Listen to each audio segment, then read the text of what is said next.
Assalamu alaikum viewers, this is Sarfraz Karni from Pegham-e-Haqq. Today we have invited once again Omar Ramahi from Canada. Today we will be discussing about abrogation in Quran. It is a Nasikh and Mansukh, which is a very important topic. Everybody talks about it. Most of the scholars, they have to talk about this. And then also they have different people and different scholars, they have different views on that. So we have invited Dr. Omar Ramahi today to clear the concept, what is actually it. Welcome to Dr. Omar for our show. Thank you, Brother Sarfraz. Thank you. So kind of you to have me again. Yes, this is a very important subject. I think we need some clarity on that. A lot of messages come to us. They want more clarification on that. So that's why we decided this important issue to discuss today.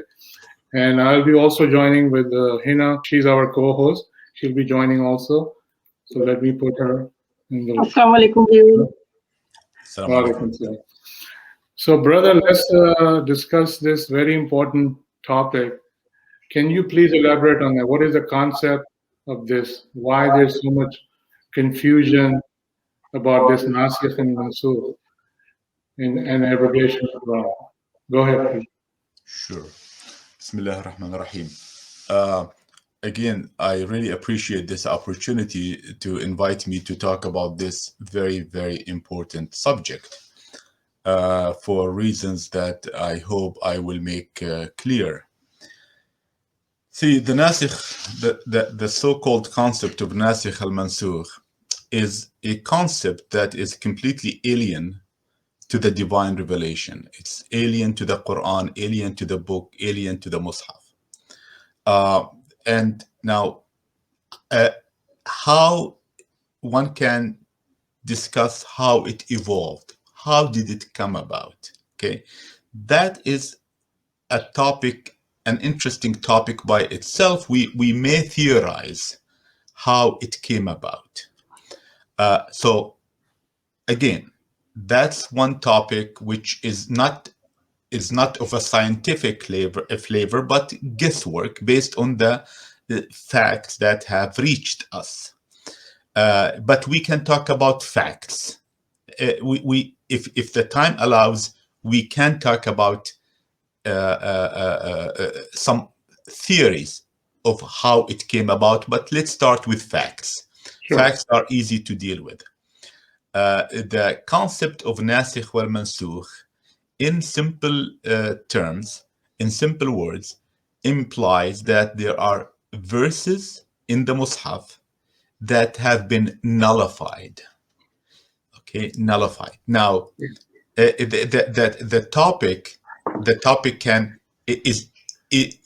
concept can become very complex, but we will try to demystify it, because my understanding is our meeting today is not to talk about the concept itself, but rather it's is it a valid concept? Is it something that is part of the religion? That is the question, right? Yeah. So because sometimes, and we alluded to this last time, is that one of the things that we are typically attacked with or demarginalized is that we need to know the Nasikh wal Mansukh before we start thinking and trying to interpret the Mus'haf. This is a classic line of attack for anyone who wants to come out of the traditional thinking. They tell us, do you know the secrets of the Nasikh wal Mansukh? So it's part and parcel of these lines of attacks against anyone who wants to think. That's why it's important. So, in a summary, Nasikh wal Mansukh means that there are certain verses in the Mus'haf that have been nullified, i.e. abrogated, okay? And these verses are abrogated, the theory, according to the theory, yes, is that they were abrogated by other verses. So some verses abrogated other verses. So those who abrogate, they call them Nasikh. and those who were abrogated, they were called them Mansoukh. Mansoor, right. Okay. Now, and just to give a little bit idea, because I don't want people to think that we don't understand this theory, but we do understand this theory. So let me summarize it, continue summarizing it.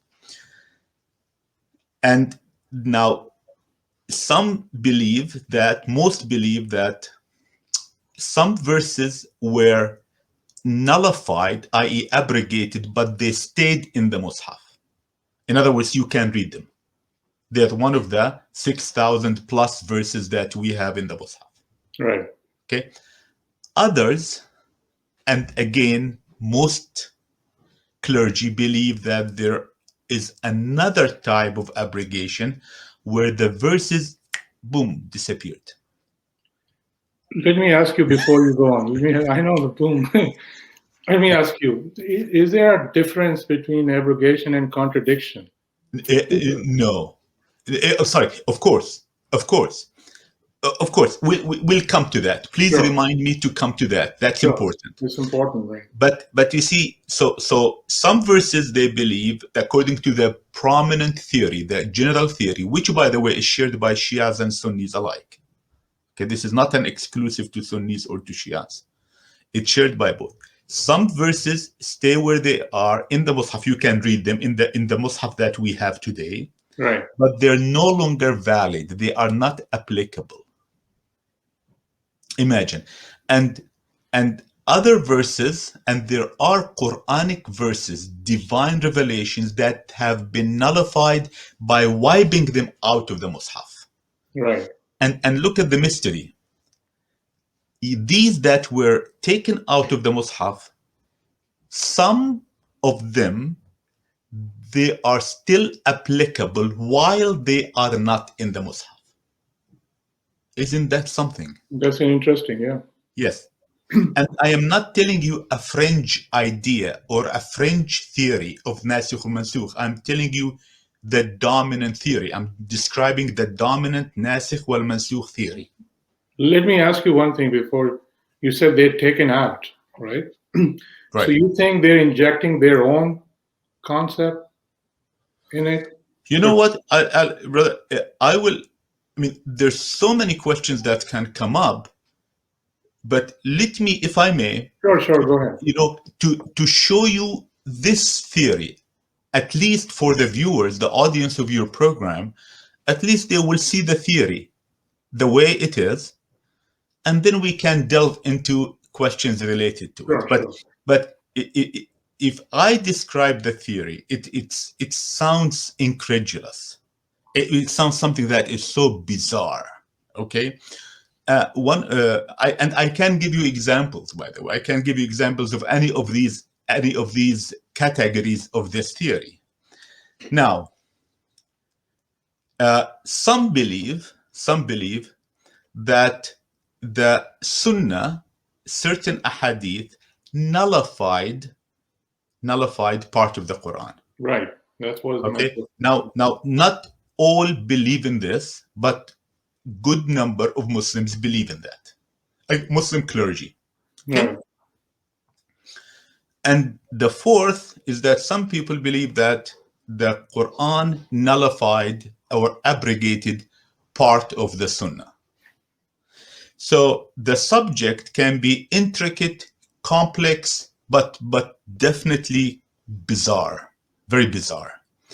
Now, so this I just summarized the theory of Nasikh wal Mansukh. Some verses have nullified other verses.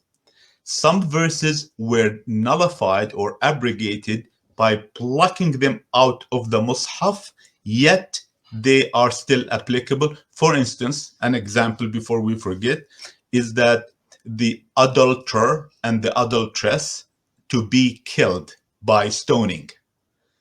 You know, right. This brings the importance of this Nasikh or Mansukh fraud, I call it true fraud, to the forefront, because the issue relates to life and death. It's not a philosophical thing, you know. This Right. is not something philosophical that we discuss in a philosophical way. No, it's something that pertains to life and death. So the proponents of the Nasikh theory say that there was a verse in the Mus'haf, but Allah took it away. And that verse says that the Shaykh wa Shaykha, that's what they say, Shaykh wa Shaykha, if they commit adultery, they should be killed. Right. Okay? Now, and whereas the Mus'haf that we have in front of us never gives that punishment for adultery. The punishment is simply lashes. So it's never been there. I mean, Okay, there's no Quran that anyone is familiar with or aware of, historical or ahistorical, that has the so-called rajm, stoning verse in it. right. Okay, so this is just an example. This is an example of those types of verses So that you're saying that they have actually injected it, created themselves, and then they take it out themselves. Is you that, know, who knows what I mean, they've done, what misinterpreted that? happened. Yeah, we don't know exactly what happened, but what we know is that many people try to justify the barbarity of stoning an adulterer or adulteress by invoking the Nasikh wal Mansukh theory. That's the importance. That's what we know. This is a fact. You know, when did this happen? That during the time of Umar, later on, Umar ibn al-Khattab is a mystery. I doubt it. You know, I doubt it if it happened. If this addition, this addendum, this subterfuge, this change in the divine revelation happened during the Khilafah of Umar or Abu Bakr or Uthman, because these people, these men were contemporary of the Prophet. Even it's inconceivable that they will bring something so far from the Mus'haf Because in such a short time. yes, you're right. I mean, I was doing some research myself, and I have noticed that some of the verses was misinterpreted in the first place, and then they're telling that it was canceled out because they had first of all themselves misinterpreted that, and they're saying that Allah mansukh those ayat. Yeah, Because obviously you're going to elaborate on that because there are quite few ayats we can talk sure. about. Let me just give you an examples of the Nasikh wal Mansukh of verses that are still in the Mus'haf but have been abrogated. Right. Okay, so here's an example, 9:5, Surah 9, verse 5. Okay. فإذا انسلخ الأشهر الحرم فاقتلوا المشركين حيث وجدتموهم وخذوهم واحصروهم واقعدوا لهم كل مرصد فإن تابوا وأقاموا الصلاة وآتوا الزكاة فخلوا سبيلهم إن الله غفور رحيم.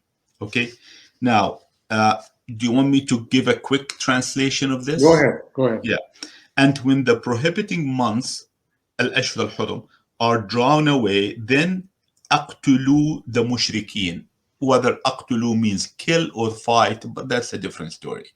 But let's say fight, engage the mushrikeen whenever you find them, and take them and detain them and set for them at every place of observation. And if they repent and uphold the prayer and pay the zakah, then let them go their way. Allah is forgiving, merciful, and merciful. Okay, they claim that this verse, okay, abrogated at least 3 verses that include the following: 53:29 فأعرض عن من تولى عن ذكرنا ولم يرد إلا الحياة الدنيا, which can be translated as, so stay away from who turns his back on our revelation and who only seeks the lowly life. They claim that this was gone. In other words, is no longer applicable. Right. They claim also that the following one was also abrogated, 43:89 فأصفح عنهم وَقُلْ سَلَامٌ فَسَوْفَ يَعْلَمُونَ. Then turn away from them as in not exacting retribution, and pronounce peace, then they would understand. Okay? And the third one, لَتَبْلُوَنَّ فِي أَمْوَالِكُمْ وَأَنفُسِكُمْ وَلَتُسْمَعُنَّ مِنَ الَّذِينَ أُوتُوا الْكِتَابَ, etc. You shall be tested with your money and selves, and you will hear from those who were given the book, to the end of the verse. These three, they claim that they are no longer applicable because of the first verse, which is 9:5, Surah 9, verse 5. Now, and in fact, this is interesting. I just wrote some notes here so that I don't overlook these important things. The earliest Nasikh and Mansukh scholar, Al-Nahas, he died in the year 949 Gregorian, 949 or 338 Hijri, about 338 years after the Hijrah. He is, by the way, his book is a classic on Nasikh wal Mansukh. His name is Al-Nahas. He claims that 9:5 فإذا انسلخ الأشهر الحرم abrogated 113 verses. In other words, he claimed 113. In fact, he claimed that verse abrogated all the verses that have to do with mercy. Imagine. Unbelievable. Okay. So now, also, I just want to say that I can give you, if we go on into examples, there's so many examples, bizarre examples, bizarre. Now, so this is one example. Okay, one prominent example. There are many others, and by the way, and some people sometimes switch it the other way around. They say no, the 9, the verse of the sword. Many people refer to it as the verse of the sword. Is abrogated, not did the abrogation. It's just a mess. It's just a complete mess. Now, what is important for us, or at least I like to clarify, is that few interesting facts to share with the listeners today. Sure. I want to give you a list. I wrote this list to share it with you. Al-Zuhri, he was a Muslim clergy. He died in the year 123 Hijri. He believes that 42 verses of the Mus'haf were abrogated. Okay, Al-Nahas believes that 138 verses of the Mus'haf were abrogated. Al-Nahas died 338 Hijri. Ibn Salama, these are big clergy. Ibn Salama died 167, claimed that 238 verses were abrogated. Ibn al-Attaiqi died 708 Hijri. He claimed that 231 verses were abrogated. Al-Sayuti died 911 Hijri, claimed 20 only. Shah Waliullah died 1176, not long time ago, relatively, right, less than 300 years ago. He claimed 5 only. Okay. While Muhammad Abdo, the Egyptian clergy, right, famous Egyptian clergy of the past century, he believed, guess how many were abrogated? None. 0. Okay? And Al-Khou'i from the Shia side, he believes only 1 was abrogated. So what's interesting here, okay, I gave you a sample of the variance of what people thought, how many were abrogated. But we reach a very important conclusion, brother, very, very important conclusion. If we don't have consensus, we as Muslims, on what was abrogated, let's say we believe in the theory of abrogation. Let's for now take it that it's correct. If we don't have consensus on what was abrogated and what was abrogator, the abrogator and abrogated, then practically, we believe in multiple Qur'ans. Right. Right? Right. And this is a shocking fact.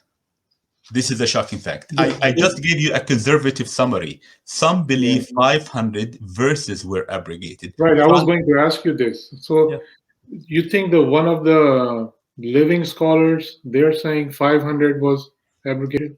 One of the living scholars? There's none of the living scholars that I'm aware of who have come up with a number on his own. Most of them refer to the clergy that came long time ago. Okay. So the range is 0 to 500 plus. These are the range, the variance of the number of verses that the clergy believe were abrogated. It's a big mess. It's a real big mess. So now let's get to the interesting stuff. Okay. Very simple question, and I started asking when I researched this subject because I really like to get to the bottom of things. You know, I'm not intimidated by by these scholars that I just mentioned. You know, Al-Nahas, you know, the one who wrote the first book. What do we know about Al-Nahas? I mean, I'm not trying to belittle him.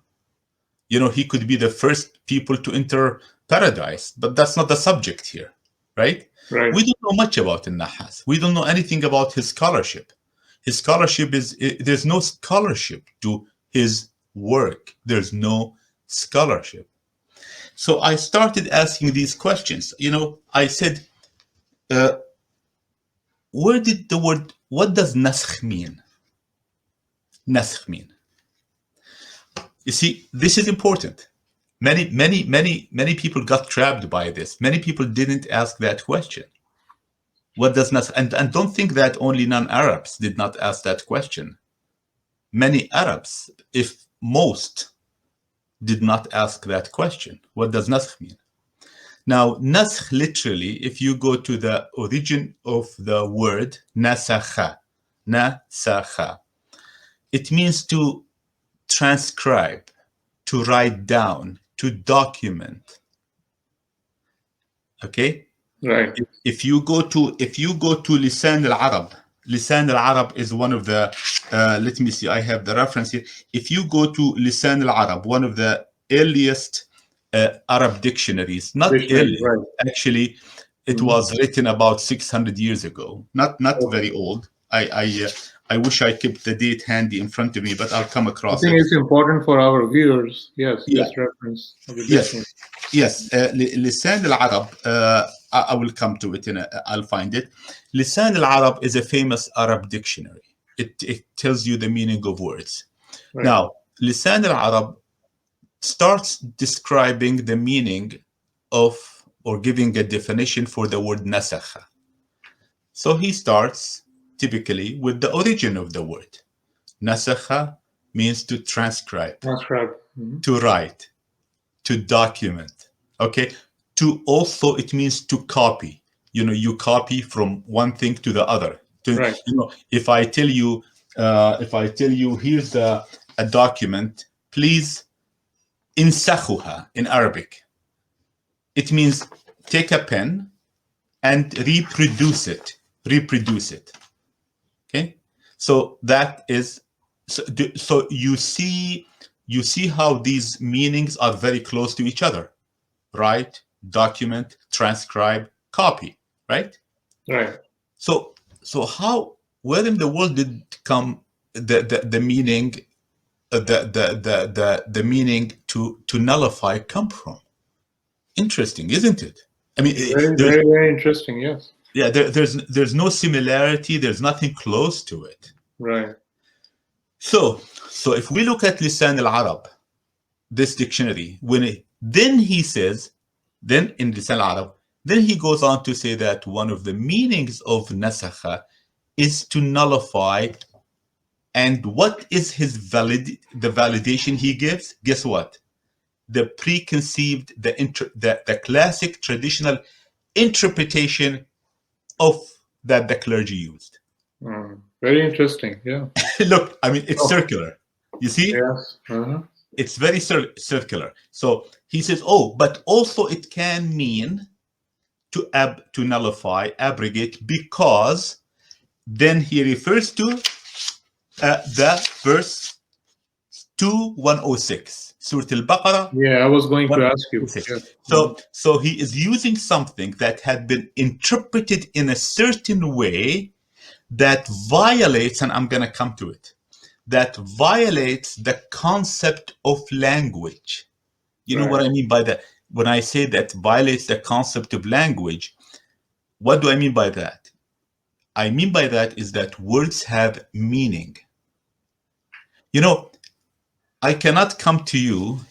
I don't have something, let's say, in front of me. Let's say, here's my wallet. You know, I can call this a banana if I want, right? I can call it a banana. But what's the big deal of calling it a banana? Is that everyone in the world should know that this is a banana. Right. I mean, this is the concept of language. The concept of language is that all of us agree on a definite meaning for banana. Right. You see? Right? So, you know why? Because if I go to the market and I started actually having a transaction with a fruit seller from South Africa, and I told him on a ton of bananas, he should understand what I mean. So it's a matter of communication. That's the Communication. concept, Right. that's the concept of language. So, okay, that's very important. Now let's come to, so if we convolute or we completely flip the meaning of a word, it's a serious violation. It's a very, very serious violation. Now, I'm going to come to an important concept, and they call it fi al-sharia. This fi al-sharia concept. I'll come to it in a second. But let me first say that Surah Al-Baqarah, which is number 2, verse 106, this is the key verse that people build Right. their theory on. Yes. And let me read it. ما ننسخ من آية أو ننسها نأتي بخير منها أو مثلها ألم تعلم أن الله على كل شيء قدير.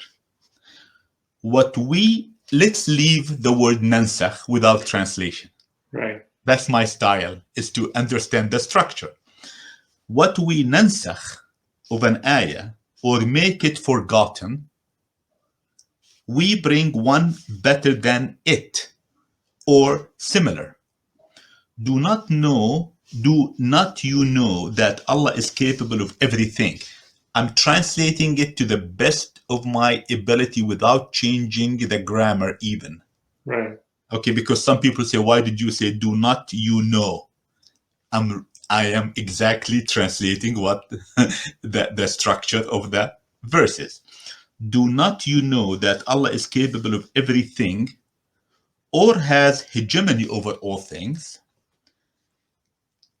This verse 2106 is the key verse that people hide behind, or the supporters of the nasikh theory Right. use to structure their theory. Yes. Okay, now the second one, 16101. Right. وإذا بدلنا آية مكان آية والله أعلم بما ينزل قالوا إنما أنت مفتري بل أكثرهم لا يعلمون. And if we, again, I'm going to use leave بدلنا untranslated because that's a contentious word. And if we بدلنا an ayah, and notice, did you notice I did not translate ayah yet? I just left ayah. Right. And if we بدلنا an ayah in place of another, and Allah understands what He reveals, they said, you are a forger. Indeed, the majority of them do not understand. بل أكثرهم لا يعلمون. So, first of all, let's look at the second. Let's look at this second verse, because these two are the pillars of the theory. These two. Right. These two. Right. Okay. Now let's look at the second one. We'll start with the second one. Okay. بدلنا had been interpreted by the framers of this Nasikh theory to mean we have abrogated. Okay? And it goes, it all the time goes without people questioning it. بدلنا doesn't mean abrogate. بدلنا means to exchange. You exchange one like ayah substitute. for exactly. You exchange one ayah for another. My goodness. I mean, this is what is the connection between exchange one thing with another? What is the connection between this act and to abrogate something? There's no connection. There's absolutely no connection. Now, how do I support this? There are 44 times the word and its derivative, the word baddala, exchange, and its derivatives, 44 times they appear in the Quran, in the divine revelation. Okay? Not a single one, not a single occurrence of baddalna and its derivative could imply even remotely abrogation. Not any single one of those 44 occurrences. But you see, the problem is that, and we talked about it earlier, people don't question what the clergy say. Baddala means to exchange, not to abrogate. So, as far as the second verse, which is 16:101, it has nothing to do with this theory. We just put it aside completely. Okay? Now, let's turn back to Surah Al-Baqarah 106. Right. Okay. The first problem with the classical interpretation of this, or the interpretation of the proponents of the Nasikh theory, is that they translate Nasakha as to abrogate. That's the first one. And the second problem, there are two problems with the classic interpretation. One is that they translate Nasakha, Nansakh, as we abrogated. The second is that they translate ayah as verse.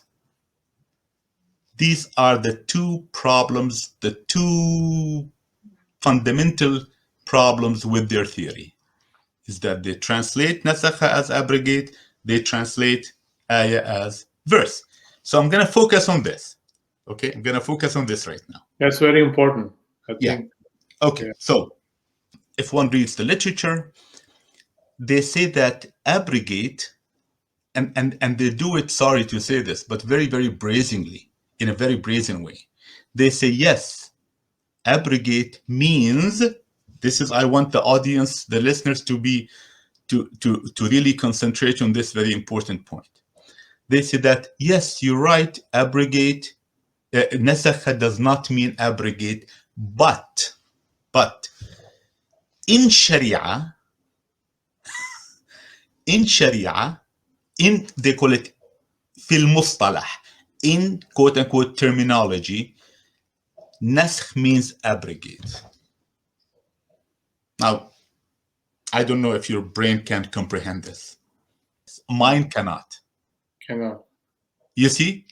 And by the way, this is not only here. They do it a lot. They do it a lot. When they're cornered, when they cannot say, they cannot contradict you, when they cannot run away from the fact that Nasikh does not mean abrogate, they say, but in Sharia or in Mustalah, yes, it means so and so. So and so. Yeah. Now you see that's why I said earlier, but that's why defies the concept of language. This defies the concept of language, because the Mus'haf, they injected their stuff. Exactly. Absolutely. That's what happened. You see, I'll give you an idea. You know, in different disciplines, there are words that are used only understood by the people in that discipline. Right. Okay. Exactly. But that word has a general meaning, and when it is put in a text that is hudan, guidance for mankind, it has the general meaning. Here's an example. Resistance. If I tell you, just toss the word resistance in front of you, resistance. Well, resistance means that something is resisting something else. It's as simple as that. Right. But in electrical engineering, it's an electrical property of material.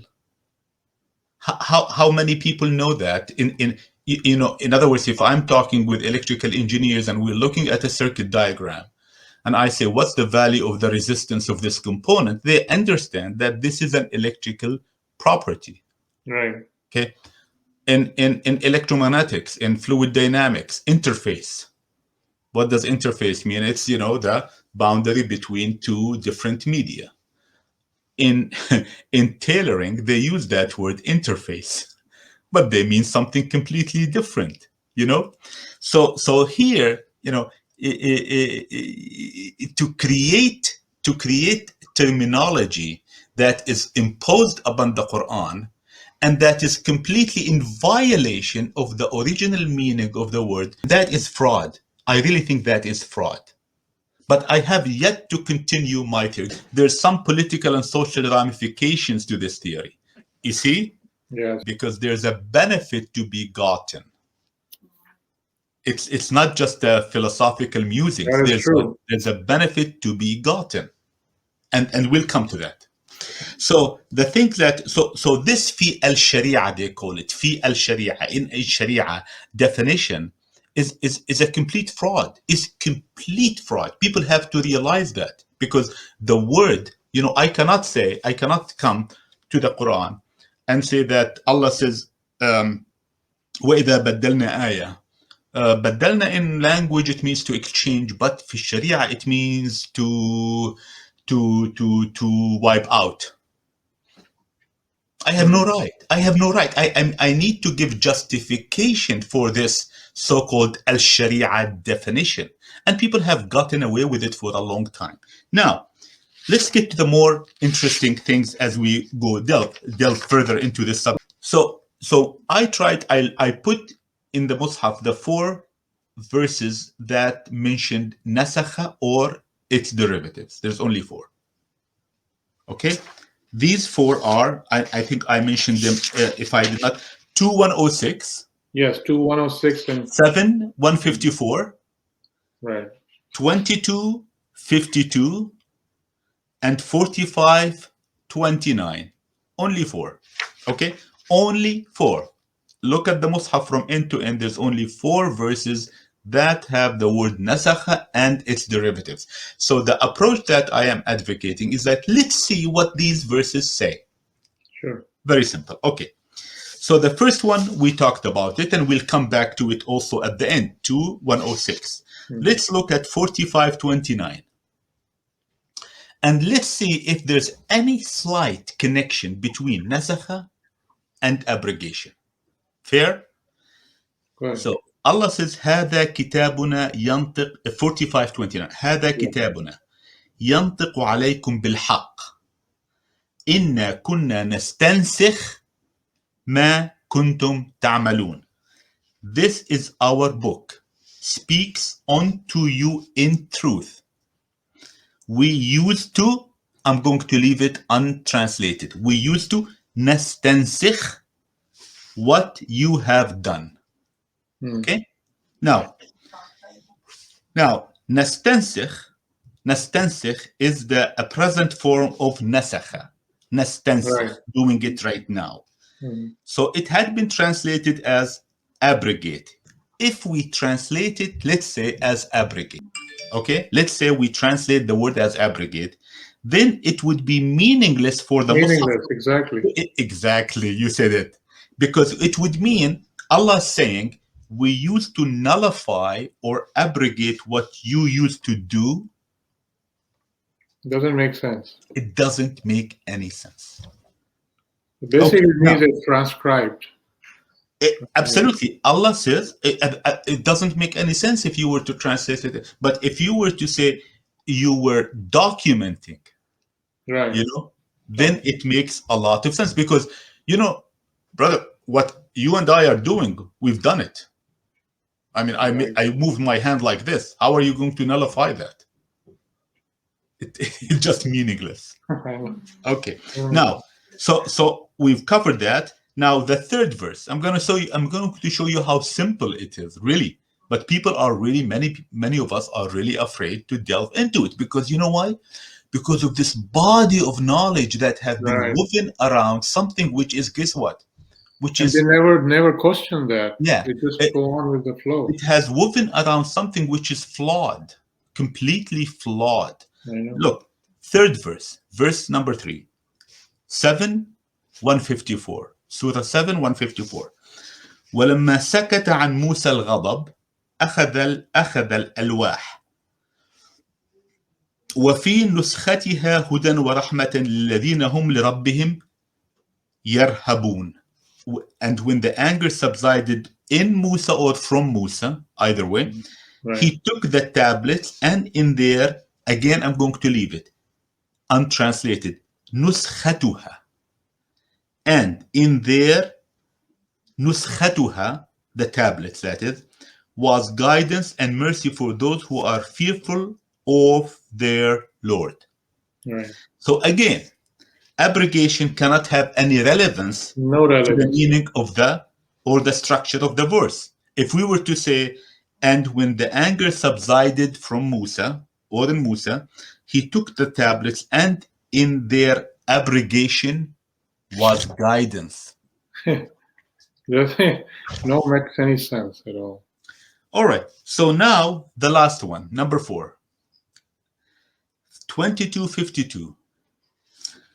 Allah says, وَمَا أَرْسَلْنَا مِنْ قَبْلِكَ إِلَّا وَمَا أَرْسَلْنَا مِنْ قَبْلِكَ مِنْ رَسُولٍ وَلَا نَبِيٍّ إِلَّا إِذَا تَمَنَّى أَلْقَى الشَّيْطَانُ فِي أُمْنِيَّتِهِ فَيَنْسَخُ اللَّهُ مَا يُلْقِي الشَّيْطَانُ ثُمَّ يُحَكِّمُ اللَّهُ آيَاتِهِ وَاللَّهُ عَلِيمٌ حَكِيمٌ.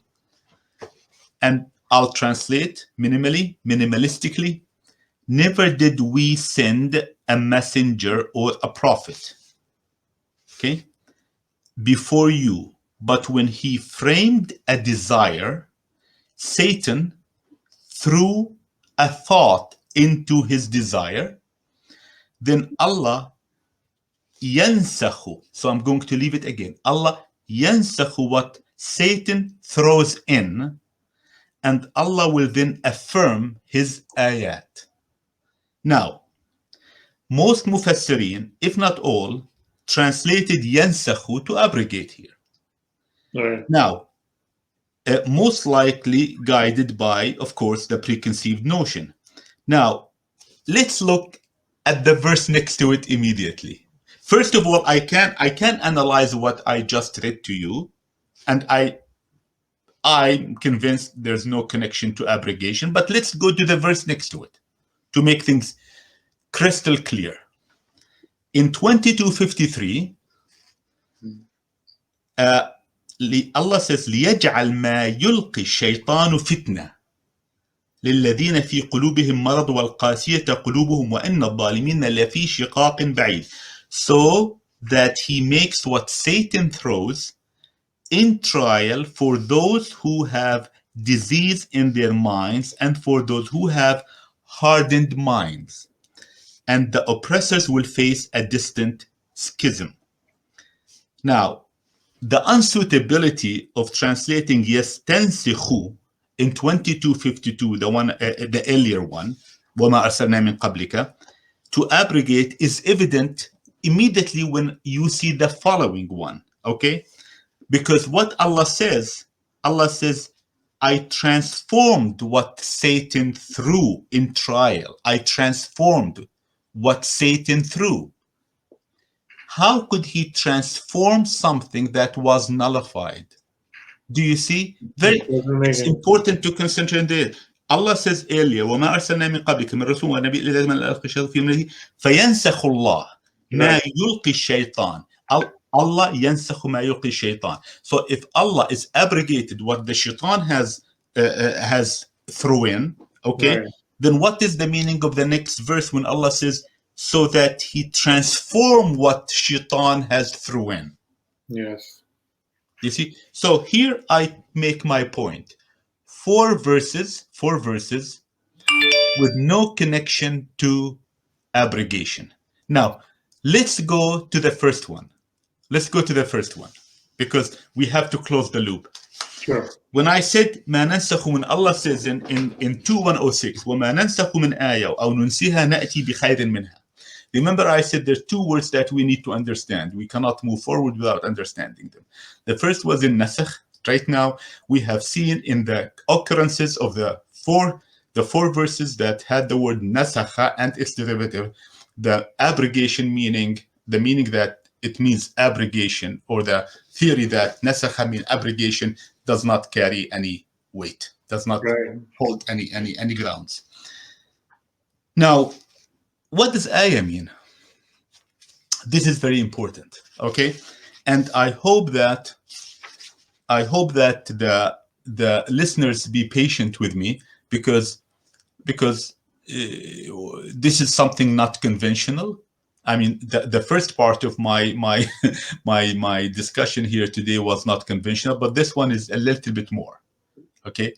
But it's okay, all right? I hope that people will be patient. What does ayah mean? Ayah is a sign. Ayah is a sign. Now, is ayah is a verse? I don't think so. You see, first of all, before I discuss my point, the verse in the Mus'haf, which the verse in the Mus'haf is a phrase, right, or a combination of words that are surrounded by two stars. We call them najma, right? Two stars. The verse could be one sentence. The verse could be two or more sentences. The verse could be, guess what? Part of a sentence. All of these are possible. But what's important is that the following question: are verses ayat? Do you see? That's the question that I pose. Are verses ayat? Let's look at the Mus'haf. Let's see. By the way, asking this question, I hope people are patient with me. Let's look at the Quran. Asking these questions, it should not be a cause for alarm. Should not. Okay. Now, let's look at 1611. Here's just few examples. You know, there are many examples. There are the word ayah. The word ayah appeared in the Mus'haf 382 times. The word ayah, 382 times. Okay. In 352 verses. So some verses contain the word more than once. All right. Right. All right. So ayah in Arabic, in the Arabic language, in the origin of it, it means a sign, an extraordinary or ordinary event. For instance, the so-called the miracles that the people of Musa and Fir'aun experienced, al-Qummal, al-Dafada, all of these, Allah refers to them as ayat. Okay, or it could be a phenomenon. An ayah could be a phenomenon. So let's see if I don't have time to go. I tabulated this and I will be happy to send it to you, but because of time, we don't have time to go over 382 verses. That will take hours and hours. Yes. But I selected few to share with you. Sure, go ahead. If we look at Surah 16, verse 11, Allah says, ينبت لكم به الزرع والزيتون والنخيل والأعناب ومن كل الثمرات إن في ذلك لآية لقوم يتفكرون. He causes to grow for you plants and olives and palms and grapes and of all produce. produce. Indeed is that there is an ayah. Indeed, in that, Mhm. إن في ذلك, in that, there is an ayah for people who يتفكرون, and the way I translate يتفكرون Yes. is to analyze. ينبت لكم به الزرع والنخل والزيتون والنخل والنخيل والأعناب من كثر إن في ذلك لآية لقوم يتفكرون. So is this a verse? The ayah, Allah says إن في ذلك لآية. He's talking about the plants, the growth of plants. Right. In it, there is a sign for you if you analyze. Analyze. You see? So I don't see, Allah is referring me to an ayah. In this verse, he is referring me to an ayah, not a script. Right. He's Right. referring me to a sign, a Very good. biological phenomena. Good point. Yeah. Now, let's look at 239, بقرة 239. والذين كفروا وكذبوا بآياتنا أولئك أصحاب النار هم فيها خالدون. And those who made kufr Mm-hmm. and belie our ayat, those are the companions of the fire, they shall remain in it for eternity. Now, where is the sign in this verse that I just read? Allah is referring to those who made kufr and lied in our ayat. Look, in our ayat. So where is the sign? Where is the phenomenon that is in this verse? Nowhere. Now, let's look at 4153. I just chose 4.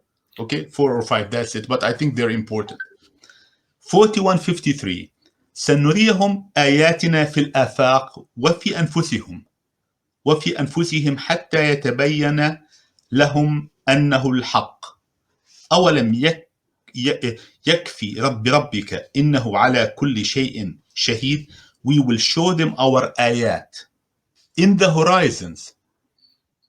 Look, in the horizons. We will show them our ayat in the horizons and in their own souls, until it becomes apparent to them that it is the truth. Is it not enough that your Lord is a witness on all things? Clear, very crystal clear. Allah is referring to سنريهم آياتنا في الآفاق. He didn't say in this. This verse is not an ayah. He is telling, it's like I am telling you, look at the birth of how animals give birth. Look at that sign. What I am telling you is not an ayah. I'm referring you to an ayah. Look, Surah أنزلناها. Allah says in 24 verse 1. سورة أنزلناها وفرضناها وأنزلنا فيها آيات لعلكم تذكرون. So, Surah, we have revealed it and ordained it and revealed within it apparent ayat, ayatun bayinat. So here Allah is saying that in this surah, Surah 24, in this surah, we have revealed in it ayatun bayinat. So the ayah could also be within the Mus'haf. Do you see? Right. There could be an ayah in the Mus'haf. For instance, these cosmological or end of time, or these وَإِذَا السَّمَاءِ كُوِّرَتْ. This could be an ayah. Exactly. Okay. So, and the last example I want to give is 11:1. ألف لام را كتاب أحكمت آياته ثم فصلت من لدن حكيم خبير. Anyways, we can go on and on and on. Right. So my point is that based on the 382 or so occurrences of the word ayah and its derivatives, plural, you come to the conclusion the ayah is anything but something referring to an event, a phenomenon, an extraordinary event, or an ordinary event. Something that Allah is referring us, excuse me, Allah is directing us to look at. Another example that comes to my mind, زُيِّنَ لِلنَّاسِ حُبُّ الشَّهَوَاتِ. You know this famous verse. زُيِّنَ لِلنَّاسِ حُبُّ الشَّهَوَاتِ مِنَ النِّسَاءِ وَالْبَنِينَ I don't remember exactly, but والخيل المسوى القناطر. You know, this is these verses in the Mus'haf. I think they are ayat because they are truths, truisms. And Allah is guiding us, or is trying, not trying, I shouldn't say trying. Allah is validating that this is a divine revelation through ayat. Right. You know, otherwise, why should I believe that this is coming from Allah? You know, it could be coming from someone else. Right. So Allah must have put inside this book and directed us both, inside and directors within this book, to his ayat. So what I just said, when Allah says زُيِّنَ لِلنَّاسِ حُبُّ الشَّهَوَاتِ مِنَ النِّسَاءِ وَالْبَنِينَ and to the rest of it, الْقَنَاطِيرِ الْمُقَنطَرَةِ مِنَ الذَّهَبِ وَالْفِضَّةِ. When you look at this verse, you say, oh my goodness, this is a truism. Right. I mean, you cannot go beyond this. This is inclusive of. Yeah. This is it. This is inclusive. Like a fact. I was going to say. It's a fact. So these are truisms. Truisms like لا إكراه في الدين. لا إكراه في الدين is not a command. It's not a command at all. You know, it's not a command at all. لا إكراه في الدين is a truism. الرجال قوامون على النساء. We don't want to get into the exact meaning of rijal and nisa, but these are truisms. He didn't say, notice, he didn't say in that verse, O rijal bi qawamin ala nisa. No. He said, Ar-rijalu qawamun ala nisa. So these are verses that are, in my opinion, these verses are ayat. Right. Now let's talk about the opposite. Are there verses that are not ayat? Of course. كتب عليكم الصيام كما كتب على الذين من قبلكم. Where's the ayah in it? Where's the sign? Allah is asking me, is actually encouraging me, not asking, encouraging me to fast. Right? Where is the sign in it? I mean, fasting is not a pleasurable thing, right? People do it with hardship. So this is not a sign. There's no sign. Exactly. Yeah. Now let's tie it to go back to the key verse. 2:106. 2:106, right. Now let's close the loop. ما ننسخ من آية. Because someone will say, well, let's try and understand this verse. Exactly. Now that we resolved the meaning of these two critical words, now we can go and understand. Because you see, if I tell you, brother, can you hand me the apple? Before you react, you need to know what hand me means, and you need to know what the apple is. It's simple. I know I sound so simplistic, but this is the reality. If you don't know what these, you say, what should I do? Before we jump, now we resolve these two critical things, nasikh and ayah. Let's go and understand it. ما ننسخ من آية. What we document, exactly, what we transcribe, because Allah sent books, right? He did not send right. What we transcribe or document of a sign, or make it forgotten. Look, things fall in place right now. What we document, Allah documented signs to us in the Injil, in the Furqan, in the books that were revealed earlier. Allah documented. There are books that never came to us. There were signs that Allah transcribed, okay, that were forgotten. There were signs that Allah probably did not reveal in a text format, in a textual format. Right. Mm-hmm. So Allah says, "Ma nansakh min ayah," what we transcribe from a sign, or we make people forget it. Okay, we will come with a better one. Right. It makes a lot of sense. He will bring another sign. The signs that Allah Right. sent to Moses, Musa. I think it's a very important. Sorry, I just think it's the yeah. sign is a key word here. I think it's very important. If you understand the sign, then you will understand. Brother, if we look at the signs that Allah sent with Prophet Isa, Right. do you think are they signs for you and I? Have you witnessed it? Have you seen Prophet Isa bring people from the dead? I haven't. No. So he documented it for us, not as a sign. Right. There's a difference. The people of Quraysh, you think they will be, they will read that and they say, oh, wow, this is a great religion, I want to convert to it. No, that's a different story. He is documenting that there were signs that were given to these people.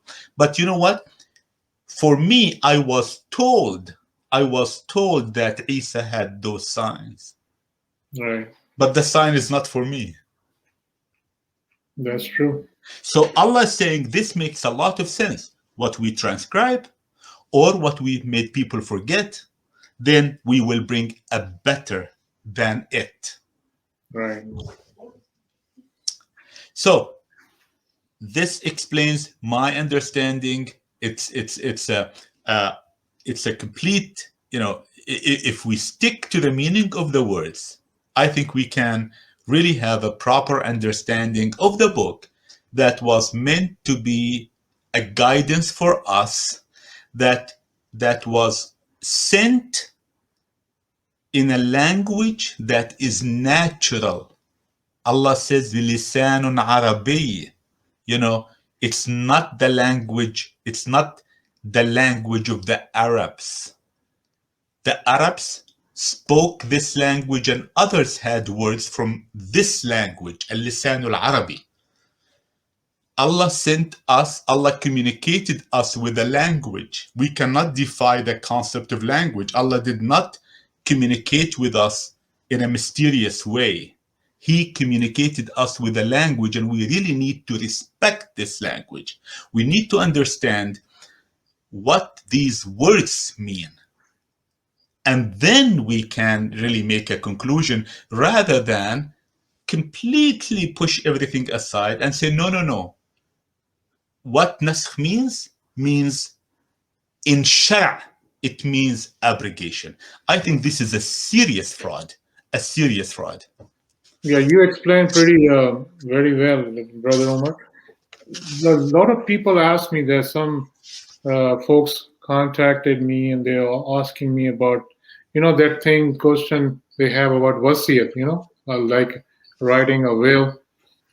And they were saying that, in ayah, which Allah is making mandatory that before you die, you make sure you make a will. And then some of the folks saying that in Surah Nisa, I don't know which ayat is that, but they're saying that then Allah has given you the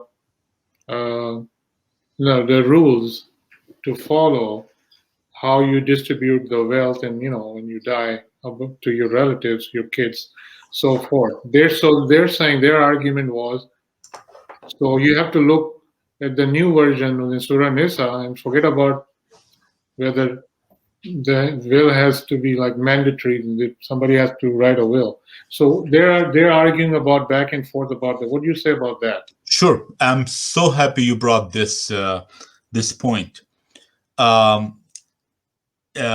You see, the problem, you asked me a very important question early, is that how did this come about? I remember you were alluding to Yes, this, yes. right?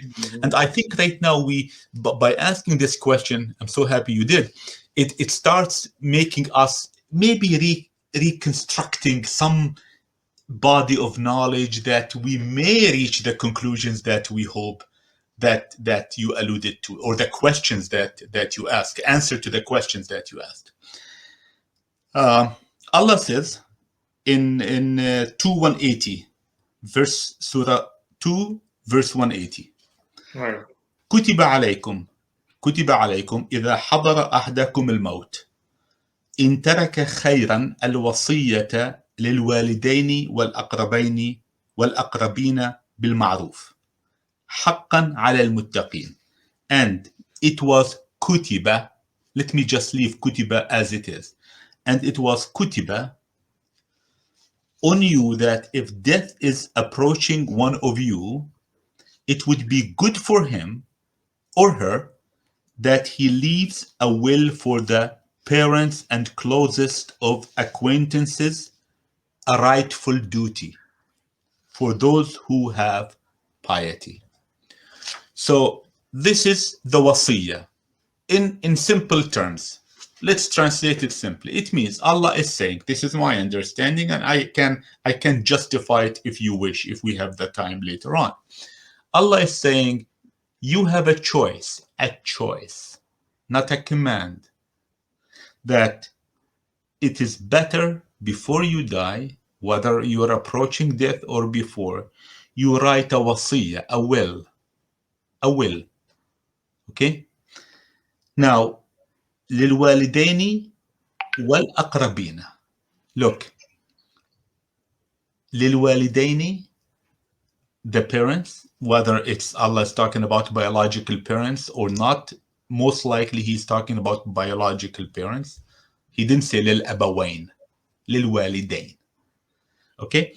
والأقربين, and those who are, I translated, and those who are closest of acquaintances, close people close to you. You know, it could be your secretary, it could be your helper at home. Right. You know, I mean, it's broad. Definitely Allah did not specify this. Okay, it made it very, very specific. But he said, Allah is saying in a simple terms that it is good to write a wasiyah, a will. Now, the Surah An-Nisa, the verses about the inheritance in Surah An-Nisa, before I try to disprove the negative, you know, before we try to disprove the negative, how is this verse contradicted by the inheritance verses where Allah is stressing that you disperse the inheritance only after you take care of two things? What are they? Will and the loan. Do you see? Allah is saying you take, it's natural, right? Everybody knows it. Nobody need, you know, it's just a natural that if you have a loan, you have to pay it. And then the will. Allah is saying these two things, you take care of them before Allah's rules come into play. So notice, subhanallah, look at the finesse that Allah has deals with us. Allah is saying your rules precede my rules when it comes to your money. It's absolutely amazing. Right. Allah is saying your rules will precede my rules when it comes to your money. So first, take care of the will. Number two, care of the loan. Whatever is left, then it is the money to be dispersed in inheritance, according to the inheritance commands of Allah. So where is the contradiction? Very simple. Before we go further, and I will go further in a second, but before we go further, where is the contradiction between the two? Now, there's none. at face value, there's none, right? There's none. Now, where is the contention arise? So far, so good, right? So far, everyone is happy. You know, if we stick to the Mus'haf, we all be happy. There's no qualms, no fighting. So where did the contention? Where is the contention here? Where is the contention? The contention comes when the clergy injected way back when, the 2nd century, they injected at the time of the Shafi'i, they injected the hadith to compete with the Mus'haf.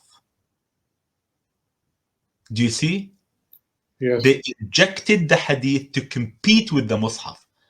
And how they created that scenario, they refer to hadith that, according to their claim is that the Prophet said, you cannot give more than 1/3 of your money as a will. On Surah Baqarah, the 2-1, Surah Baqarah 180. So Allah has given you a choice. It's not like mandatory to have a will. It's your choice. It is Allah used kutiba, not farada. Right, kutiba, okay. Right? Kutiba. Kutiba, whenever the word kutiba appears in the Mus'haf, there are at least 2 or multiple choices. Okay. It's a choice. Now, if it's a choice, they're arguing that they're totally removing that, Surah Baqarah 180, and they're saying they totally remove that, and they're going to, have to find out those ayats which talk about distribution. Yeah. Perfect. Now, you remind me of very important point. Very important point. Okay. Number one, we established that there's no contradiction between the two. Can you spot a contradiction? That is correct. Yes. Okay. So why they're removing it? You see, in other words, remember when I said, why should I disprove the negative? Why should I disprove the negative? You see, they put us in a position to disprove the negative. But why should I disprove the negative? This verse, the first one, does not contradict the other one at all. So probably that's the problem, brother, that when you talk about 500 verses, what they're saying that it's not valid, whatever they like, or they inject something, they keep it, and they're saying, forget about the one, Yeah, it's a travesty. It's a real trap. I mean, they turned our religion into a joke. It's a joke. Imagine. I mean, verses that are gone, verses that were, I don't want to make you laugh so much. They claim that verses were abrogated by being eaten by a sheep. And they claim that some verses, they opened the Mus'haf next day and they tried to read them and they were not there. But you see, the important point here, and we can come to this well if you want, but the important thing to know is that let's say someone claims that one verse abrogates the other one. Let's say, okay? You see, well, before I say that, they added one point to confuse people further.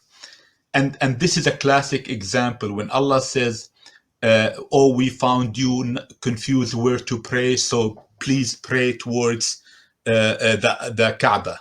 They said that Allah abrogated what was sent earlier. No, Allah didn't abrogate what was sent earlier. When at the beginning of Islam, there was no orientation for the prayer. Later, Allah said, pray towards this direction. Where is the contradiction? Where's the contradiction? Where's the abrogation? You see, so but let's go back to this game of the validation. So here you bring a clergy who says that whatever, one verse or 500 were abrogated. Very interesting question. You ask him why, just why? Did the prophet died? Our prophet Muhammad died before he told. Think about it, Saudi. Let's put it this way. Something as important as quote unquote abrogation. You think the Prophet didn't mention it? And guess what? There's no mention of the Prophet saying anything about abrogation. Not possible. Isn't that amazing? It is. Yeah, I mean, it's not possible. Not possible. and when we go back to that famous verse, you know, the one I started with, the verse of the sword, okay, 9:5. Instead of studying the verse 9:5, which is very profound, no, they just wiped it out. Look, and you ask them, fine, okay, you may have a theory, but what justifies that this was abrogated? No answer. I was going to ask you about another word. Before that, I think Hina has a question. You know, I have few ayat, you know, we need the clarification for our viewers because you did the wasiyat one, the inheritance one, and the other is, you know, like ayat surah al-Mujaddila and What's the number, sister? I think his brother is 58. Surah chapter 58, verse 12 and 58 13. and ayat 12 and 13. Yeah. So the ulma, you know, they all say that the 13 abrogates the 12th one. So can you please? Okay. Yeah. So 13 abrogated number 12. 12, yeah. Okay. So let me share some light-hearted moment with you before we go into this. Okay. So the Mus'haf was revealed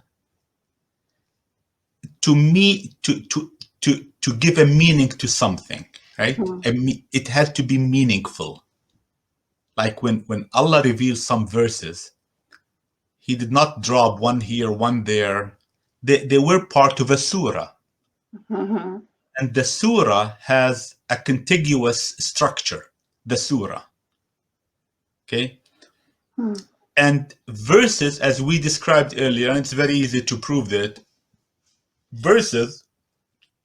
some verses are incomplete sentence. Okay? Very, very easy to.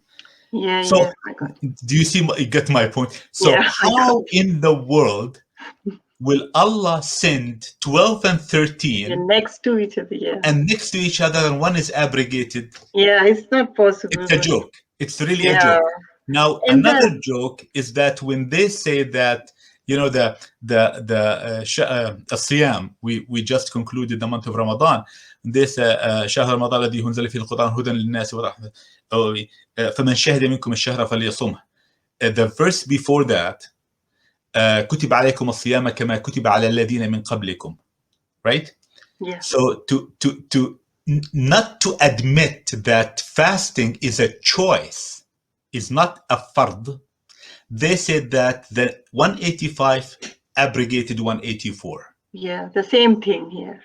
The same joke, the same travesty, you know, the Yeah. same travesty. You see? So, but Yeah. if we go here, and so let's make, but the interesting thing is that Ibn Qayyim al-Jawziyya and others said that it was okay to fast or not fast, your choice, until the 9th year. Until the 9th year, Allah abrogated the 184. So in other words, he is saying that there's a 9-year gap between 2 184 and 2 185. Okay. Yeah, not now let's come possible to at this. all. Let's come to the one that sister you raised. Yeah, this one. So 12, يا أيها الذين آمنوا إذا ناجيتم الرسول فقدموا بين يدي نجواكم صدقة. Okay. ذلك خير لكم وأطهر فإن لم تجدوا فإن الله غفور رحيم. Those who believed, يا أيها الذين آمنوا إذا ناجيتم الرسول. ناجيتم الرسول, my understanding is that you ask him for something of that nature, okay? Then فقدموا بين يدي نجواكم صدقة. In other words, my understanding is that Allah is telling people, if you burden the Prophet with so many requests and all that kind, you know, give sadaqah. He's not making the prophet profit out of his prophecy, but he's saying give sadaqah. In other words, who knows? I mean, I'm just extrapolating. Yeah, It could be a sign to purify yourself. Like, for instance, if brother, if I tell you, if your insistence on something, let's say you go to someone and you keep asking him questions, to see your sincerity, one may ask you, give sadaqah every time you go there, because when you pay money, it hurts. So you will think carefully, should I really pay money? I really mean it. I really want to know this thing or not? Something of that nature. But nevertheless, I so mean, we it can, is about money. It's yeah, not like yeah, truthfulness or yeah. But let me go to the next one. You see, okay, yeah. because they say that 12 was 13 abrogated 13. أشفقتم أن تقدموا بين يدي نجوعكم صدقات? Did you really feel sorry or discouraged to give صدقات؟ فإذا لم تفعلوا وتاب الله عليكم فأقيموا الصلاة وآتوا الزكاة وأطيعوا الله ورسوله والله خبير بما تعملون. There's no contradiction between the. I mean, I don't need to be a scholar of the Quran to tell you where's the contradiction, where's the abrogation, where's the nullification, where's the change between 12 and 13. Yeah. This is the minimum five ayat, like the current scholars they say, like That's this is why one of them. I decided to go back to the subject, is that there's no such thing as nasikh at all. There's nothing. You see, there are many others who try to show that it's impossible for this verse to abrogate this, and I just gave you an example. But I did not start with this. I started to break down this theory of nasikh completely. Yeah, I was listening. You did a very good job. Like, and in in Urdu we have the same word nuskha. So I know many of the Exactly. viewers will know that. In Arabic, nuskha is a copy. Yeah, it's the same thing. Like, but I don't But know why. too much. There's something that I called the quantum effect, or there's an effect that the clergy use. They talk about something so excessively, and they write many books on it, that you eventually feel, oh, there must be something there. But in reality, there's nothing there. There's nothing. If I'm not, I'm just like learning. Then started like watching the words and the thing, and sometimes I feel like oh, this doesn't make any sense. Like Absolutely. so if anybody like pays attention, like they can figure it out easily. It doesn't make any sense, and like Allah can never break his rules, and how can there be a conflict in Allah's word? Allah says it's a precise book. Yeah. لا يأتيه الباطل من خلفه ولا من. They introduced batil into it. Allah says this book does not allow illusion to come into it, and they turned it into a book of illusion, confusion, distrust. There's a lot of distrust. I mean, how could you say, oh, but so many clergy disagreed of more than 500 verses, whether it's abrogated.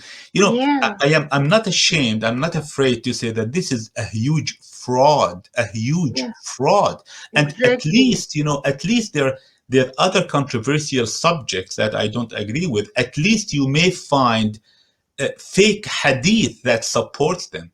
I mean, this one has nothing. This is just because a certain person who lived 150 years after the Prophet died said that this abrogated that.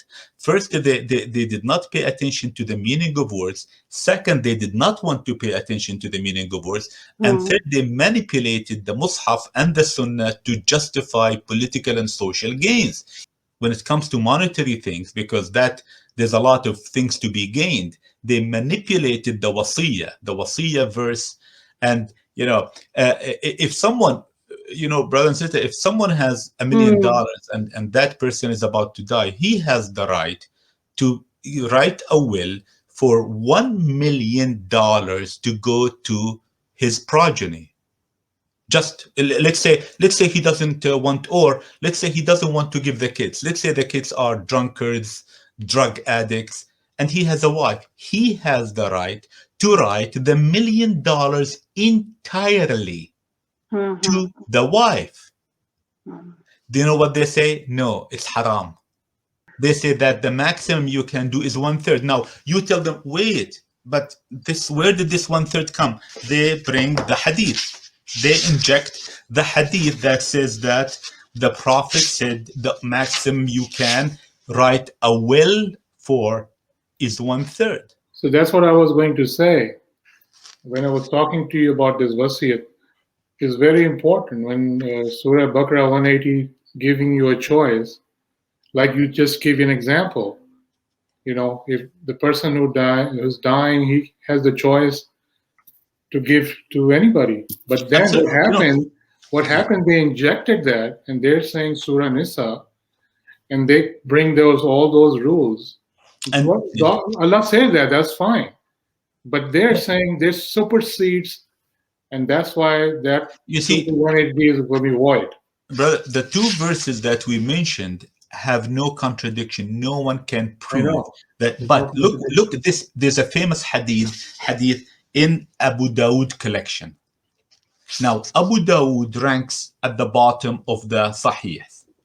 It has the least credibility. Okay? Right. The hadith said, إن الله قد أعطى كل ذي حق حقه فلا وصية لوارث. This is the famous hadith. It says, it is affirmed that Allah has given every rightful owner his right. Thus, there's no will for an inheritor. Now imagine, contrast this with the verses in Surah An-Nisa where Allah, not Surah An-Nisa, Al-Baqarah 180. Baqarah 180, when Allah says, كتب عليكم إذا حضر أحدكم الموت إن ترك خيرا الوصية, listen, للوالدين. The hadith said, لا وصية لوارث. When you go to the inheritance verses, who's Allah talking about? Allah talking about kids and what? And parents. It's amazing. I mean, think about it. In the verses of inheritance, Allah is talking about distributing the money to kids and parents, amongst possibly others. This hadith, it says, فَلَا وَصِيَّةَ لِوَارِث. You cannot write a will to anyone who inherits you. It's really shocking. And 2180 says, كتب عليكم. It is, you have a choice when you are about to die to write a will for al-walidain. Yes. It's so clear. This cliche, it doesn't need a rocket scientist. It doesn't need a high school graduate to I know. One more question I have, it always, like in some ayat, Allah said this is prescribed to you. And then in some words, ayat you say is fard. This is fard. So can you give me the difference between those two things? Sure. Because this is very important. People get confused on that. Yeah, fard is a command, an obligation. Okay. Kutiba is not an obligation. Okay. Anything prescribed to you is not an obligation. Anything kutiba. Anything kutiba. I think we should have the courage to say kutiba means kutiba. We have to understand what kutiba means, because if you translate, I don't believe in translation. Kutiba is a powerful word that appears so many times in the Mus'haf. Kutiba is from kataba. It means put things together. Maktaba is a bookstore, is a library. Things together. There's a difference between kitab, and the magazine. Right. Magazine, by the way, comes from makhzan. Makhzan, Arabic word. Magazine comes from makhzan. Makhzan is a store. Look, maktaba is not a store of books. So kutiba is not, maktaba is not makhzan. Kutiba is to put things that have related themes together. Kutiba. When we write a book, we can edit a book. There's some books that are edited by different authors, but a book is different. A book is something with related themes, things that are put together. The opposite of kataba is bataka. Kataba means to put things together. Bataka, a word that appears in the Mus'haf, by the way, means to separate. Kataba, bataka. Right. Okay? So that's different from fard. Fard, it's an obligation. Obligation. Right. Yes. And how many times fard appeared in the Mus'haf? Not many. Very few times. One more thing I have a question about the alcohol thing, like how it is, it came in the verses, and the people say that it is that gradually Allah asked to about the implementation of that, the So Do they you take remember it the verse? gradually means the abrogation and canceling the previous one and When they couldn't understand, when some clergy way back, they couldn't understand the meaning of words, or they lumped words together, or they considered that different words have the same meaning. This is a big catastrophe. When they considered that different words have meaning, I think when things went sour, things went really in a disastrous direction. So two things. First of all, the verse that you're talking about, لا تقربوا الصلاة, سورة النساء 43, يا أيها الذين آمنوا لا تقربوا الصلاة وأنتم سكارى حتى تعلموا ما تقولون ولا جنبا, till the end of the verse. O you who believe, do not approach, لا تقربوا, do not approach prayers, as-salat, as-salat, and this is not إقامة الصلاة, this is as-salah. There's a difference between إقامة الصلاة and as-salah. Okay? But aside from that, let's not get into that. لا تقربوا الصلاة, because we want to focus on this abrogation or وأنتم سكارى حتى تعلموا ما تقولون, while you are in a state of sukr. Okay? In a state of sukr, unless you realize what you say. وأنتم حتى تعلموا ما تقولون. Okay, this is one verse here. I found it. Okay. 219, البقرة 219. Okay. يسألونك عن الخمر والميسر قل فيهما إثم كبير ومنافع الناس وإثمهما أكبر من نفعهما ويسألونك ماذا ينفقون till the end of the verse. Now, two aspects. I'm glad, sister, you brought this up. Two aspects very interesting to discuss. Two important aspects. The first one is that this theory, I don't know who came up with it the first time, of gradual instruction. Okay, so let's see if this holds. So if someone nowadays, according to the clergy, becomes a Muslim, okay, and that person used to drink, the first thing they told him, clean, shower, no pork, no drinking. Why don't they follow the gradual scheme? Why don't they give that person a month or two to slowly continue drinking? If the gradual theory is valid, right? Yeah.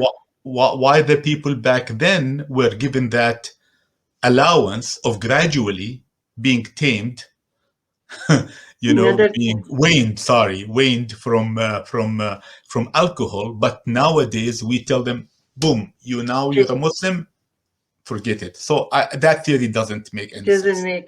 Okay, so that's one thing. The second is that sukr, there are different things here. Okay, يسألونك Allah says لا تقربوا الصلاة وأنتم سكارى. Now this is a very interesting subject. Allah is saying, do not approach prayer regardless of what prayer is, iqamat as-salah or prayer, while you are in a state of sukr, okay, in a state of sukr. Now, what is this state of sukr? And I have not yet come fully to fully understand all of this thought, but I'm going to share with you my thoughts. They're a state of khamr, some khamr from blocking. You know, if you take khamr means, you know, khimar. Yeah. The same thing. It blocks. Yeah. Sukr is different. Okay. I'll give you an example. I used to live in Oregon a long time ago, in the state of Oregon, and people there in the 70s, still probably, they used to smoke pot a lot. In the 70s, it was a big thing. They used to grow it in their backyards and so forth. When people used to smoke, I remember they would look like zombies. You know, they're just in a state of, you know, relaxation and all of that. But there's not to my knowledge that a person who would smoke pot will be induced to killing or raping. Interesting. Yeah. Yeah. Like if someone has a lot of pain and they take a lot of pills, what will happen to that person? That person will be sedated. Yeah, drowsy. And of course, that person is not fit to drive because he is not or she is not responsive, quick, right? But that person will not be tempted to rape or kill, right? That person's brain is not blocked, but he is in a state of sedation. Okay. Now, historically, do you think that opium in Afghanistan just popped out of nowhere? It's a historic part of the culture in Afghanistan and in China and other parts of the world. In the natives in North America, they used to smoke. In South America, so it's historically part of cultures throughout history, smoking. So I don't think that Allah would exclude or would rule out this habit and its effect on duties of, let's put it broadly, connecting with Allah, salah. Okay, so here we're talking about different things. Allah, my understanding so far, and I'm willing to be corrected, always, is that Allah is saying when you're in a state of sedation, don't approach prayer. You're in a state of sedation. Okay. The other one, Allah is talking about khamr. يسألونك عن الخمر والميسر. Okay. يسألونك عن الخمر قل فيهما إثم كبير. They ask you, look, I mean, this is very interesting subject. If there's time, inshallah, in the future, we can talk about it. The structure of the verses in the Mus'haf. Did you notice that there's certain verses that Allah says, Ya ayyuha alladhina amanu, don't do this. Remember, in pork, eating the meat of pigs, the meat of pigs, and the dead animal.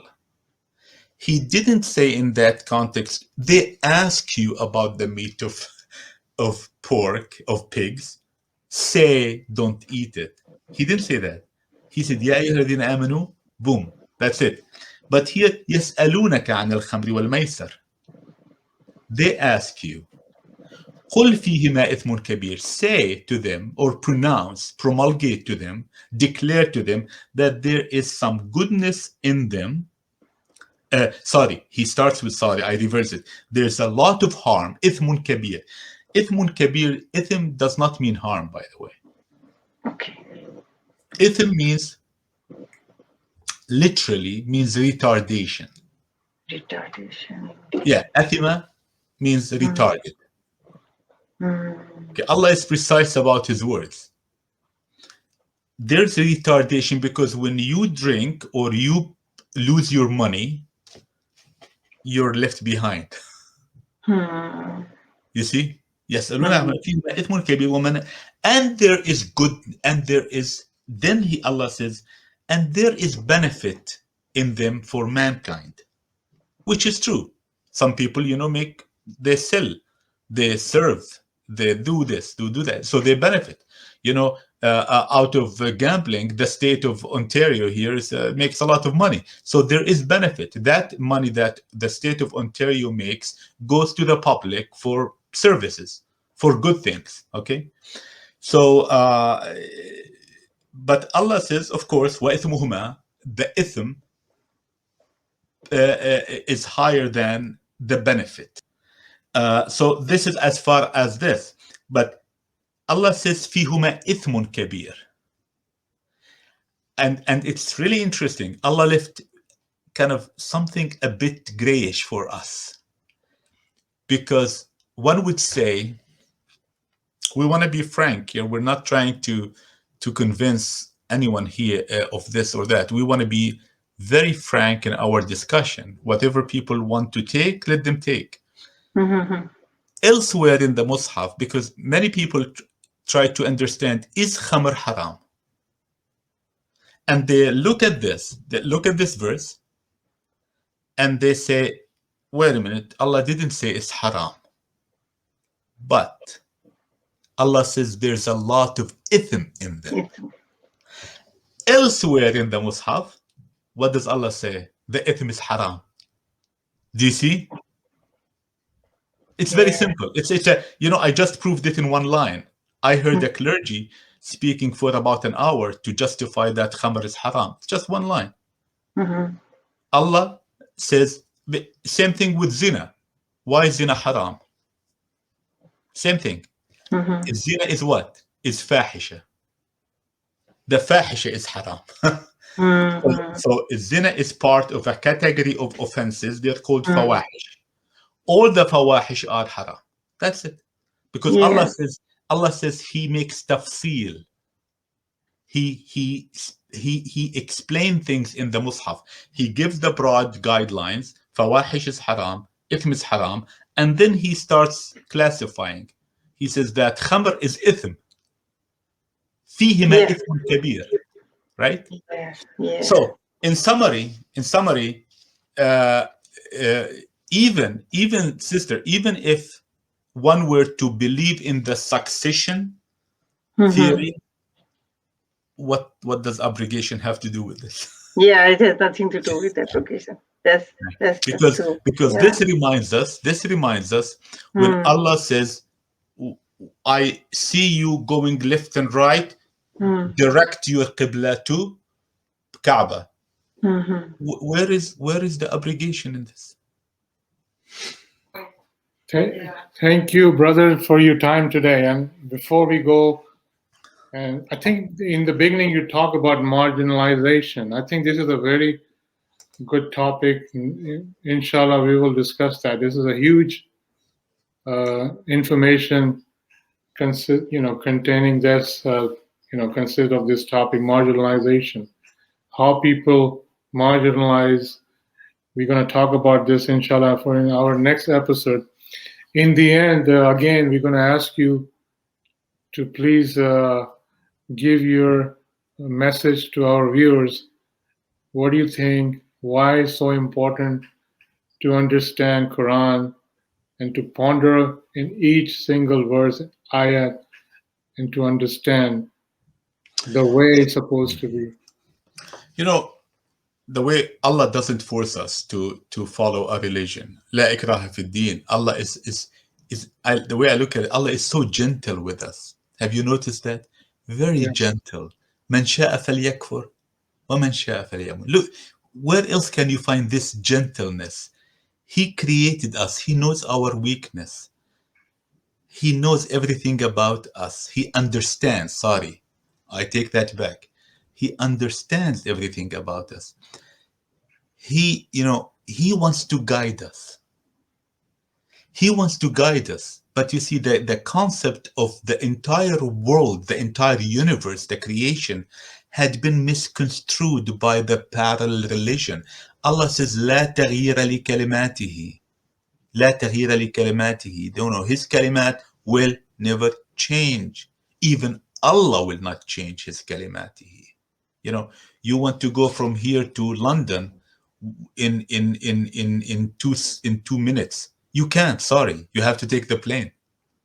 You know, you let your pious mother pray for you left and right at the steps of the Kaaba. That will not change things. It will not, right? So Right. this is very important. This book is a hidayah. This book is a hidayah for mankind. This book is for you, for me, for my grandmother, for Einstein, for the scientist. This book is a hidayah. This book is Allah sent a book that is expressed in language. It is not, notice, it's not expressed in strange symbols. It is not expressed in mysterious language that only the few can understand it. Maybe only few in the world understand it, but that's a different story. That's different from saying only the few can understand it. You see, we are marginalized. We've been marginalized. We've been made to feel that we're so insignificant. We've been made to feel that there's those who know and those who don't. We've been made to feel that we have superior people, inferior people. We were made to feel that, sister, that women are very dirty. You know, if they walk in front of you while you're praying, is like a dog walked in front of you, so your prayer is nullified. Do you think, sister, any woman would be interested in this religion? Let's be frank. Let's stop hiding, right?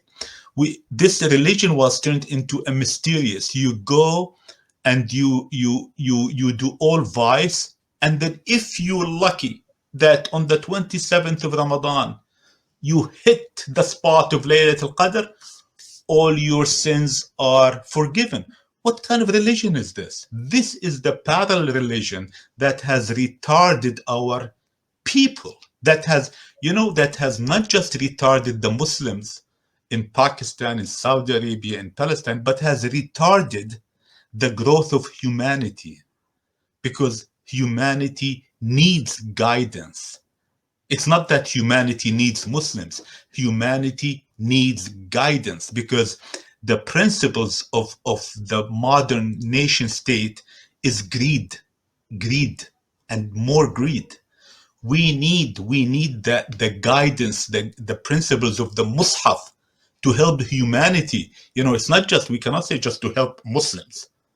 This is again elitism. To help humanity. The world is polluted. We need this guidance to help clean this world, to make it a better world, to stop wars, to stop famine. That's what we need. We narrowed the concept of religion to the way the Prophet used to live and carry his stuff, and the way the Sahaba lived, and the way they interacted. There's much more to this hidayah, much more. Allah is not forcing us. Allah is not forcing us to open this book for hidayah. It is for us. You really think that Allah, the one who created the universe, is really desperate for our hidayah? Imagine, think of the galaxies and the size of the universe. He's really desperate. He's, biting his nails because he wants us to be yuhtada. No, it is us that we need. And this has to do with the very creation. This has to do with the very creation. Allah understood what this human is capable of. Allah understood. And that's why the book came as a guidance. We need to have the courage today. Of course, we talked about several things here and there to give the subject a full structure, but there were 4 verses, sister, brother, 4 verses that destroy this myth of Nasikh and Mansukh. Only 4. We just put them together, we look at them carefully, we look at them context, and then we make a conclusion, and then we trash all these volumes and volumes of books that were, and the sad thing It's not that the people who created, sorry, I don't want to take too long, but the people who created this myth, it's not that they were ashamed of this myth, but they flipped it around to say, oh, if one doesn't understand this theory and one is not aware, look, that's how they use this line all the time.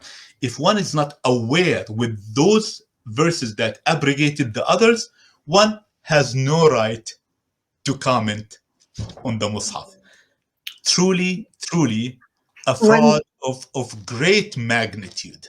Yeah, one thing I would like to add, like if we ourselves say like something is like abrogated in Quran, so what will the non-believers and they will say?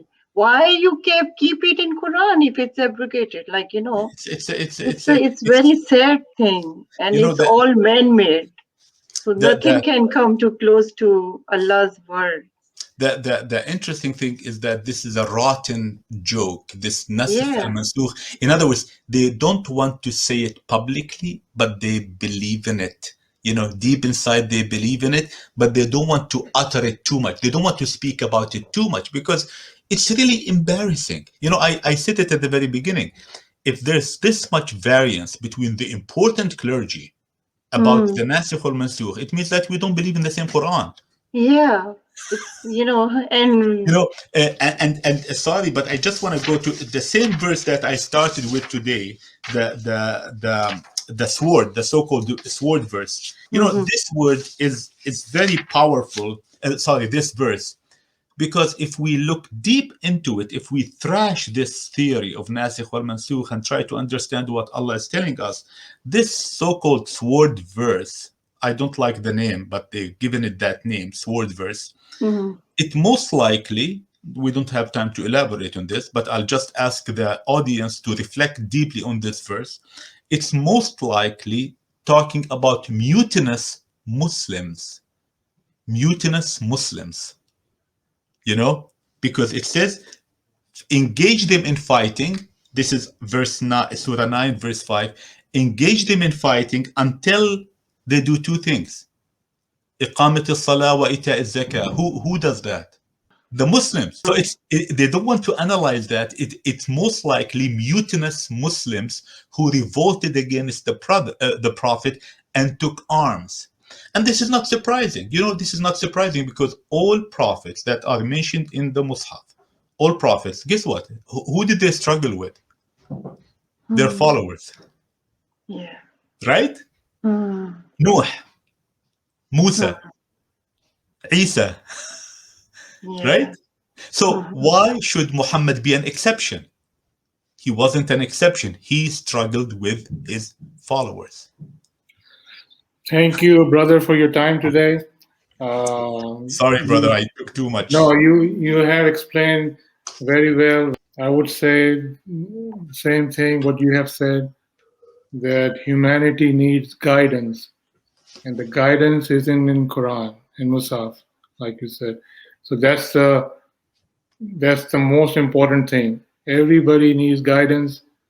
If you need guidance, please read Quran, understand Quran. This is the most important thing. Everything you're looking, in your life, you will find in Quran. Allah has given us guidance, everything in Quran.